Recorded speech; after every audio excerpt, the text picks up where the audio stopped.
tarkoittavat. Ja siis tästä huomataan, että tämä on ihan ihmistekoinen oppi, jolla ei ole mitään tekemistä Raamatun kanssa. Että siis toisin sanoen, jos sä kuulut tähän katoliseen kirkkoon, niin sä voit maksaa rahalla tai hyvillä teoilla kirkolle kirkon määräämät, täyttää kirkon määräämät ehdot. Ja sä voit saada itse, ja sinun pitää, jos sinä olet tämmöisessä niin sanotaan armon tilassa, olet rukoillut paavin puolesta ja ottanut osaa ehtoolliselle, niin sä voit saada tämmöisen aneen, joko täydellisen tai osittaisen aneen, ja kirkko myöntää tämän sitten sinulle. Jo vainajan puolesta tai itsesi puolesta. Ja tämän täydellisen aneen voi saada kerran päivässä. Niin, sinä luit tuosta, että sen saa Tämä on ihan suuri harha. Tämmöistä taikauskoa. Katolisen kirkon oppiin liittyy paljon taikauskoa. Kyllä, näyttäisi ilmeiseltä, ikävä kyllä näin olevan. Ja muistanko kirkkohistoriasta oikein, että silloin 1500-luvulla, siis keskiajan, kenties syvimmässä pimeydessä, niin tätä anekauppaa erityisesti niin kuin markkinoitiin, kun haluttiin rakentaa tämä Pietarin kirkko Roomaan. Eli tämä siis, että tällä anekaupalla, joka perustuu siis täysin ihmisen niin kuin, voi sanoa mielikuvitukseen tai haluun johtaa ja vallita, niin aneiden kautta katolinen kirkko on kerännyt tai auttanut sen suunnattoman omaisuuden keräämisen, mikä sillä nytkin on. Ja haluatko vielä siis... Sitten siis näihin aneen saamisen ehtoihin kuului siis erilaisia rukouksia, ehtoolliseen osallistuminen ja muita kirkon määräämiä tekoja. Ja almojen antaminen ja rahalahjat olivat tietysti tärkeitä. Ja sitten mihin nämä aneet perustuvat? Että sä voit siis tehdä jotakin kuolleen puolesta, niin näitä perustellaan muun muassa seuraavilla Raamatun kohdilla. On Matteuksen evankeliumissa 9, luvussa 9, kerrotaan, kuinka 4 miestä kantoi tätä halvattua Jeesuksen luokse, ja Jeesus paransi hänet. Niin tämä on ikään kuin jo esimerkki siitä, miten nämä 4 ystävää lievensivät ja lyhensivät tämän sairaan kärsimyksiä tuomalla hänet Jeesuksen luokse. Ja tällä tavalla sinä voit lieventää kiirastulessa olevan ihmisen kärsimyksiä ja lyhentää sitä aikaa, kun sinä teet jotakin kirkon määräämiä hyviä tekoja ja annat rahaa. Joo, no kyllä melkomoinen Raamatun tulkinta tässä on. Sitten toinen asia, että ensimmäisessä kuningasten kirjassa kerrotaan siitä, miten Jumala lyhensi ja lievensi Salomon kuritusta. Kun Salomon luopui Jumalasta, niin Jumala lievensi hänen rangaistustaan Daavidin takia.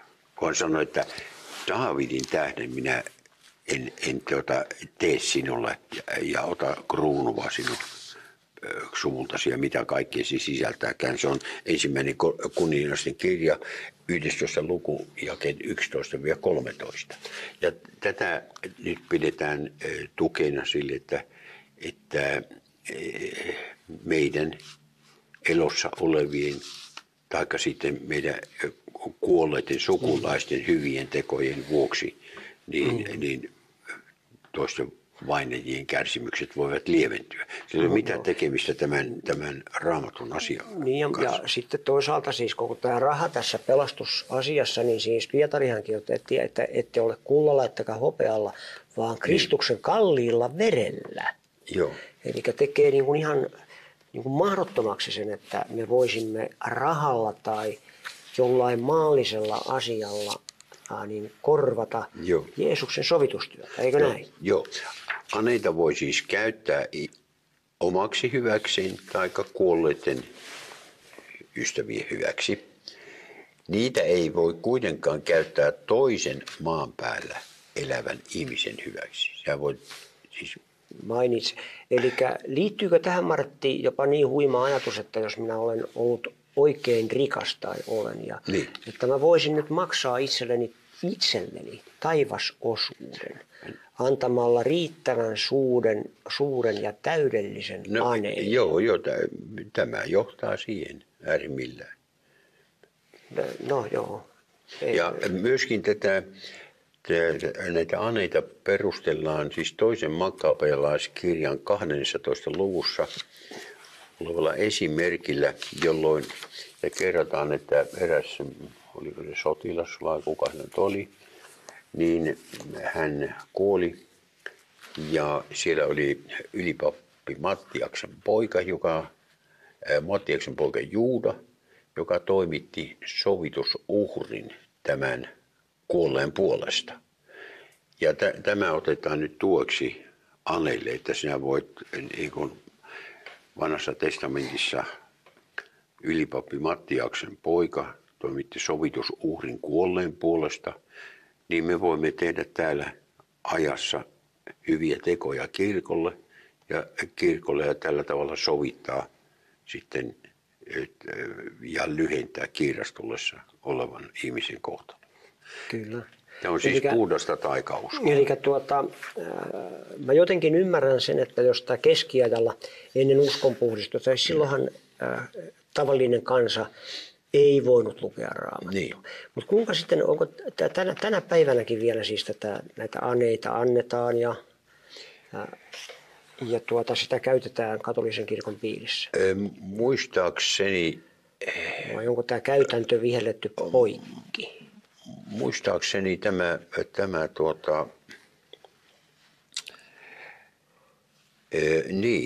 Paavi Pius V lopetti rahaa sidotut aneet vuonna 1567, koska se aiheutti niin paljon pahennusta. Mutta minä en nyt ole ihan varma siitä, että missä määrin tätä nyt tapahtuu nykyaikana, mutta ei tätä varmastikaan ole, koska tämä lukee katolisen kirkon katekismuksessa ja näissä tiedossa, niin tätä oppia ei ole sinänsä peruutettu koskaan. Niin kyllä ja sehän on siis tällaiseksi pysyväksi tai niin kuin totuudeksi kirjoitettu, mutta ei siitä ainakaan siis ilmeisesti tällä tavalla enää tällaista Tämä raha saattaa olla nyt niin kuin pienemmässä osassa, mutta täällä mulla on tämmöinen kysymys, että miten aneen voi hankkia, niin täydellisen aneen saa 5 ruusukon salaisuuden rukoilemisesta kirkossa, kappelissa, perheyhteisössä tai uskonnollisessa yhteisössä. Myös ristintien kulkemisesta, rukoilemisesta kirkossa tai kappelissa saa täydellisen aneen.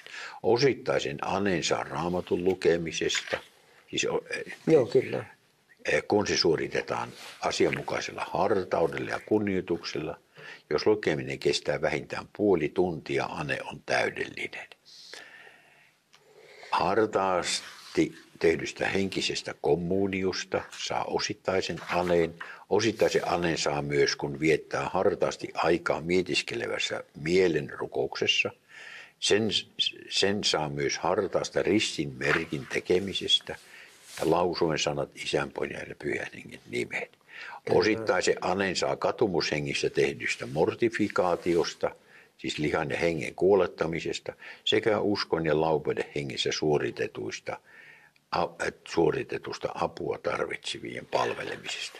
Ja jälleen ollaan siis, kun tämä sekä kiirastulioppi että tämä aneoppi, niin nämä jälleen hämärtävät Kristuksen sovitustyötä. Siis todella hälyttävällä tavalla. Mutta kello on lahjomaton. Sitä ei saa millään sitten juoksua pysähtymään ja tämä jakso oli nyt tässä. Ja emme voi alleviivata tässä sen tärkeyttä, että voimme vain alleviivata sen tärkeyttä, anteeksi näin, niin että kuinka on syytä tuntea Raamattu, Jumalan sana. Ja siispä nyt vain sinne Raamattua lukemaan. Jätämme teidät ystävät ja toivotamme siihen Jumalan siunausta teille. Ja hei.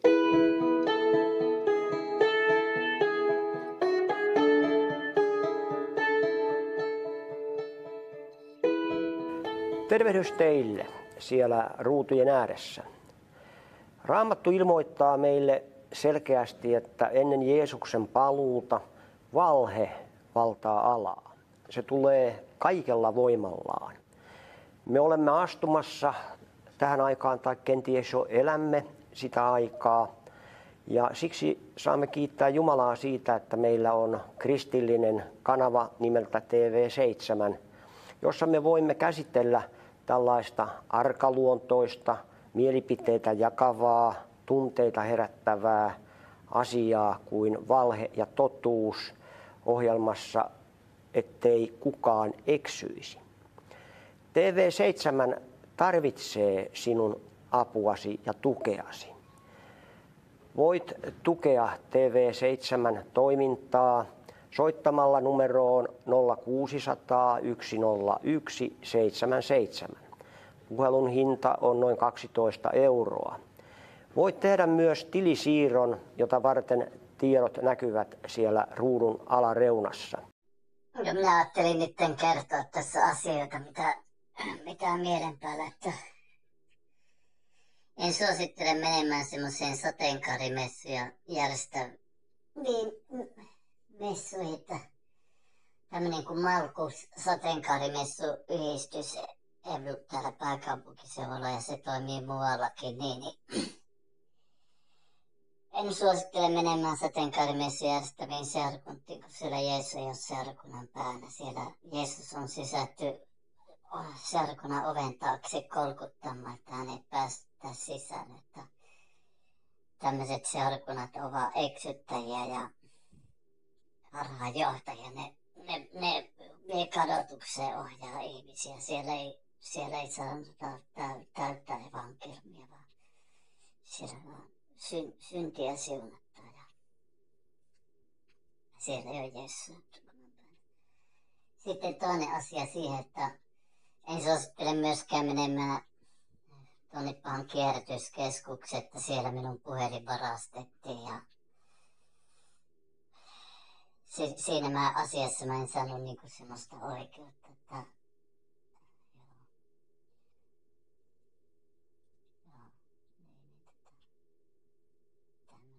kävin poliisilaitoksellakin sen takia. Sitä syytä en tiedä, miksi ne ei sitä ja miksi eivät tutkineet sitä, mutta en minä lähde sitä arvailemaan sitä syytä, mutta en saanut siinä asiassa oikeutta. Mutta se poliisi vaan mainitsi, että hän oli seurustellut jonkun kuhmolaisen naisen kanssa joskus nuoruudessaan, niin hänelle ne Kuhmon piirit oli tuttuja, niin se varmaan tunsi jotakin kuhmolaisia poliisejakin. Ja, mutta en mene arvailemaan, mikä siinä on syynä sitten. No, mutta niin tämmöistä. Sitten hyvä, että Trumpista tuli USA:n presidentti, mutta toivon sitä, jotta se ei mitenkään sille Ukrainan, jos se haluaa tehdä jonkun rauhan sopimuksen Ukraina ja Venäjän välillä, niin ettei anna millään tarjottimella mitään Ukrainaa niin kuin ilmaiseksi millekään Putinille. Ettei uhrata mitään Ukrainaa niin kuin Venäjälle. Joo. Että sitten se on vaan rohkaisuna muuten Venäjälle niin kuin hyökätään muutenkin sitten muualla Euroopassa. Ettei semmoista teokraattia kannata palkita tämmöisellä maa-alueella, mitkä ei kuulu Venäjälle ollenkaan.